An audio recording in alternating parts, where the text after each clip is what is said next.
Hey everyone, Kai here. So today I'm coming to you because I want to jumpstart a new series that I've been just really wanting to put out there, and it's all about careers. And careers is so important, and there's just too many people that are struggling with figuring out what they want to do, how to figure what they want to do out, like how to even get there. And I know this because I was one of those people. And so I just want to talk about my own personal struggles, my own personal journey, but also share tips and tricks that I use to get me to the place that I am today. And by no means have I reached the pinnacle of career success, but I do know what I did to get me to the point where I'm like, okay, this is the industry I want to be in. This is what I want to be. This is what success looks like to me. This is it. And so I just want to share that with you all. So my career story begins at Penn State University. That is my alma mater. It's my senior year and I need a job. I am a political science major. I really wanted to be in journalism. I really wanted to be a journalist or communications major, but my family, they insisted that I be a lawyer. I go to law school. And I'm having a lot of internal battles within myself because spiritually, I didn't feel like law school was for me. And this is before I became spiritual and Christian. I grew up in the church, but this is before I found God for myself. Spiritually, there's something in me telling me this is wrong. I'm battling inside, but my family is saying I should be a lawyer. And so I'm just trying to figure out ways that law could be fun for me. So I'm going to speak to counselors, and what I'm hearing from them is that if you are not passionate about the law, then this isn't for you. And I'm like, passionate about the law? Like, who's passionate about the law? I had at that point done like constitutional law and all of these law classes and international political economy. Like, I'm just doing these things, but I didn't find passion in it. Like, yeah, I have a good GPA. I could pass it. I understand it. But passion, that wasn't what I was feeling at all. And I felt like very ambivalent inside. And so I would try to figure out a way that I could make law fun. So maybe it was becoming an entertainment lawyer, or maybe it was becoming a lawyer for women. And these are all things that I knew was interesting. This is what would interest me. Law school is the thing. I am a political science major. I'm most likely going to law school and then becoming a lawyer. I decide to do Teach for America just for a safety net. I need a safety net. Who knows what will happen after college? Maybe teaching is for me. I don't know. So I get to actually the third round of Teach for America, and then I was rejected. They did not move forward with me. But in that process, I found out how much student loan debt I had. And let me just say, student loan debt is another video.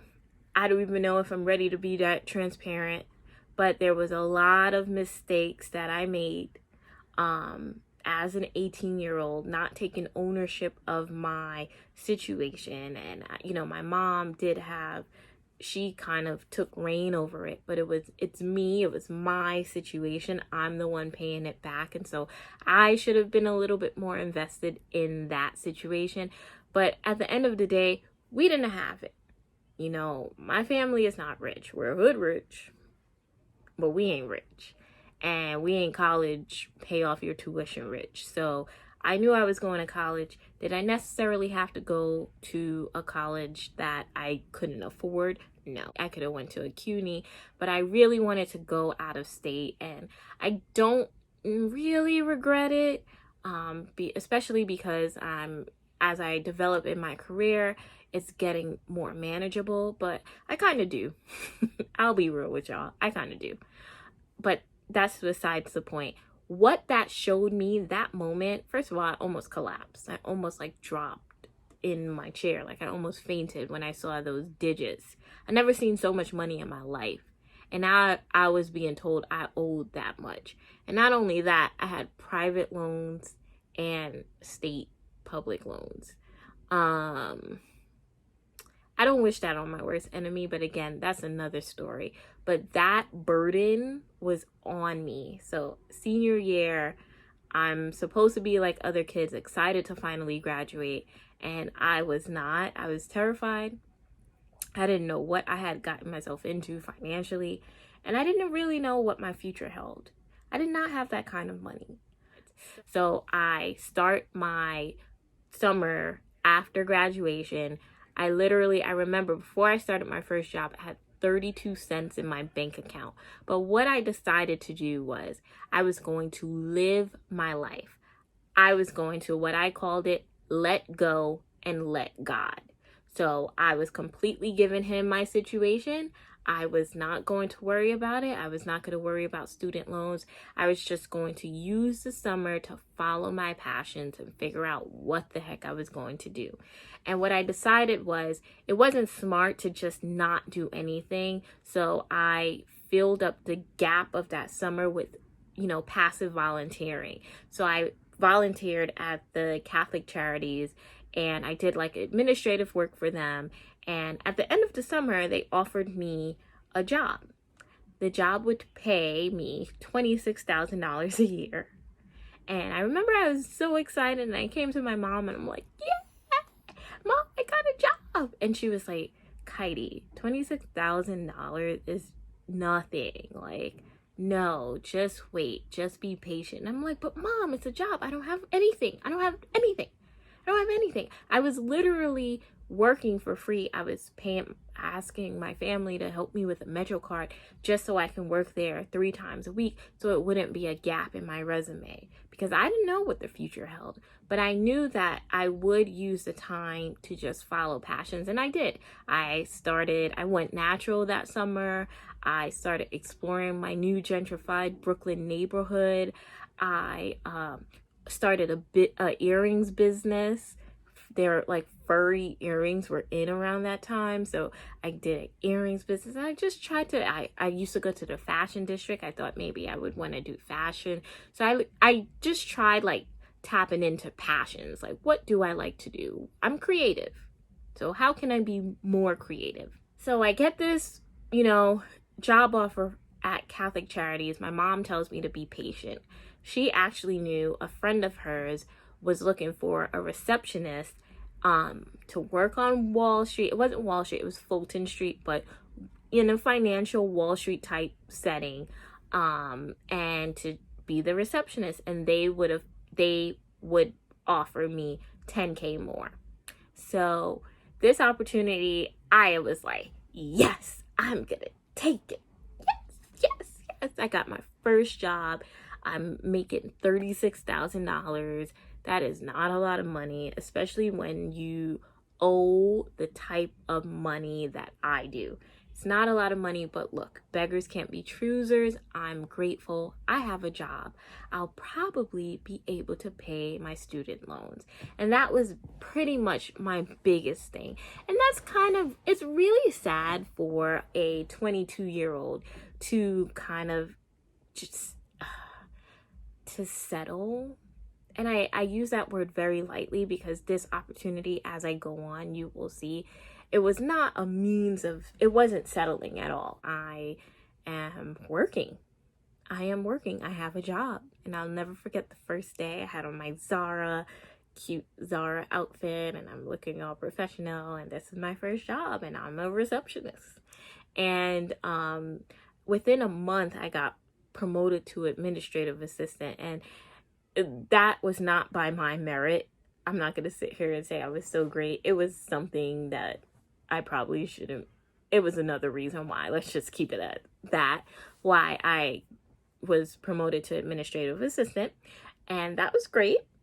And eventually, within this job, I was actually promoted for my merit to executive assistant, and then the executive assistant to the CEO.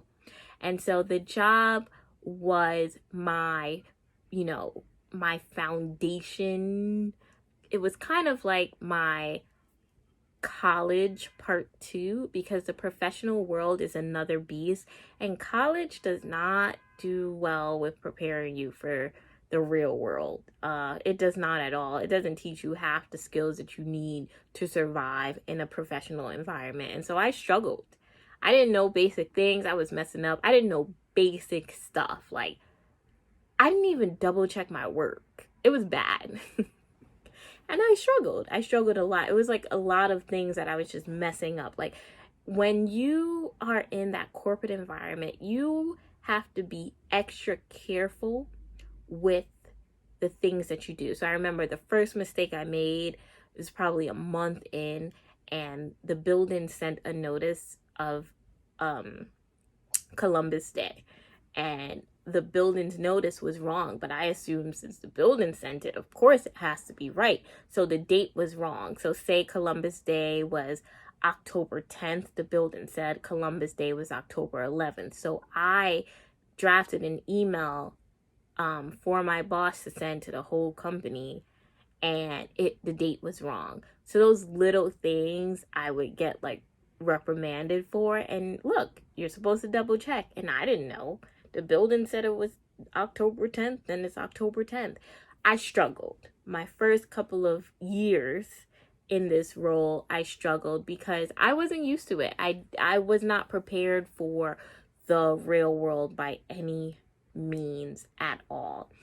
And, I will say that this job allowed me to develop myself as a professional. If it wasn't for it was such a close-knit company. It wasn't a lot of people.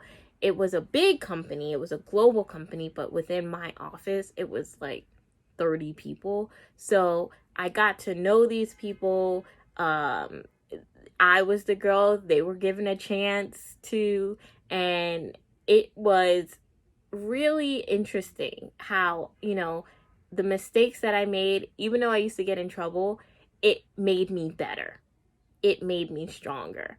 It made me wiser, and I was allowed to make mistakes there that wouldn't mean that I would get fired. And at other jobs, when you make mistakes, you can very well get fired. So I had this certain, I had kind of like this leniency, but not really. But I also had the flexibility to work and learn every department.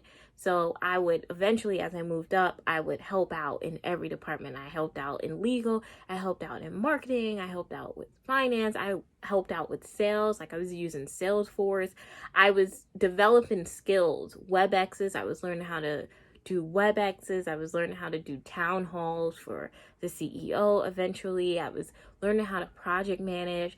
I actually was managing the internship program. So that was my first management role, where I was giving these interns assignments and making sure they were doing things the right way, or just overseeing, supervising them and mentoring them, taking them out to lunch, talking to them, getting to know them. And it was awesome. But I realized I hated being an assistant. I didn't like being a receptionist, didn't like being an administrative assistant, didn't like being an executive assistant, didn't like being an executive assistant to the CEO, because of the pressure.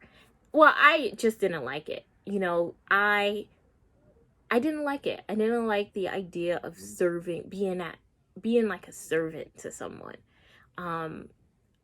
And maybe this was me being an entitled millennial, but I didn't like it. I was uncomfortable with it. I was uncomfortable being the gopher after a while, just being the one that always had to get the coffee, always had to get the water for people. Like, I was very uncomfortable after a while, because I'm like, where is the growth? Where is the growth?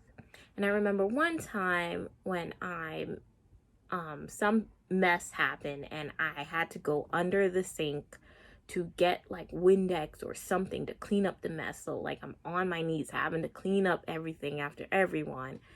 And I'm like, God, why am I here?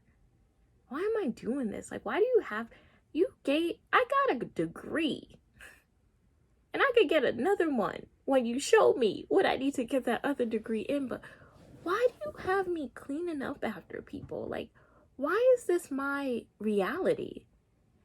And I heard him say he was preparing me